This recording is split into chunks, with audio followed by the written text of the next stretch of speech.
Сәлеметсіздерме? Мен Слепец Эвелина. Ұлтым немес. Топар кентінің тұрғынымын.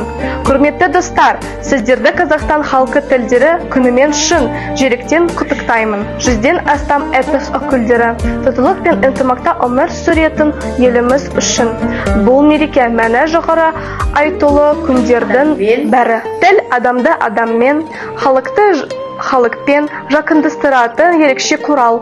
Сондықтан біз оны достық құралы мемлекетіміздің бірлігін негізі ретінде жоғары бағалауымыз керек.